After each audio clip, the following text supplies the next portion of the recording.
Reno Turkatney. Yeah. Pleased to take a call on this part, and just in response to the Minister, in regards to where the money will be going from the sale of the social housing. Well, it says in the bill, sir, under clause 2A, that all amounts payable to the Crown must be paid to a Crown bank account. It doesn't say that the money is going back to the corporation and that it will be used to replenish the housing stock. So the Minister is, well, in my mind, has misled the House, because it directly contradicts what is stated in this clause in Part 1, sir. But can I just take a step back, sir, and just say that how I join with my colleagues in that we are completely opposed and protest the passage of this legislation. Sir, this legislation cuts to the very heart, the very DNA of our society, of us as Kiwis. For decades we have had the provision of social housing by the state, which has been to the benefit of thousands and thousands of families up and down the length and breadth of this country. And I know the Minister likes to talk about expanding the social housing sector, but that's actually a real nonsense, sir, because on a plain reading of Part 1, sir, on a plain reading of Part 1, effectively, this legislation gives unbridled power to the ministers to dispose of the complete housing corporation estate. And if we look, sir, to clause 2A, all it takes, sir, is a declaration. All it takes is a declaration from the ministers that those ministers wanted to round up all of Housing New Zealand's estate, and it's not just state housing land. It's more. It's the dwellings, it's the buildings, and the chattels. Just by a simple declaration, they can take control and absolutely sideline the corporation.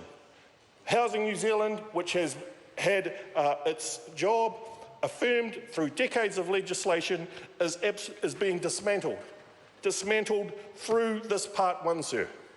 Just by a simple declaration, the ministers take control of, conceivably, the entire Housing New Zealand estate. There's nothing to stop them. It doesn't say here that it's about expanding the social housing sector.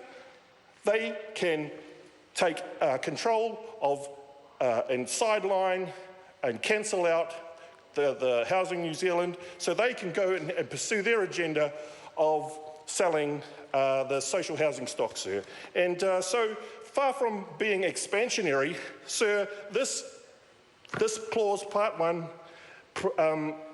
provides unprecedented power to two ministers to be able to take hold of what has been a public asset, which has a clear statutory purpose and history and function. And sir, once the ministers do present their declaration, they can go ahead and sell. And I just want to go.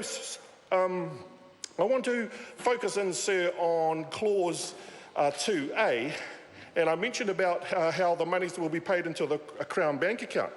But we see the complete dismantling of the Housing New Zealand by virtue of the fact that there's a new ministry which has been defined in clause 3A.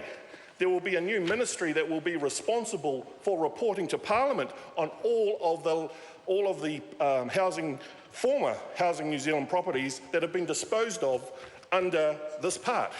Now, what is that ministry, sir? I would assume that it would be the ministry MB for building and I just forget the name, but forget the full name. But, sir, by this part, we are seeing the complete end to housing corporation, to Housing New Zealand and their role. We are seeing the monies that will be plundered through the sale of the Housing New Zealand stock going to a Crown bank account. It's not going back into renewal of the housing stock. And so there's a complete contradiction that this minister has said in allegedly replying to these questions.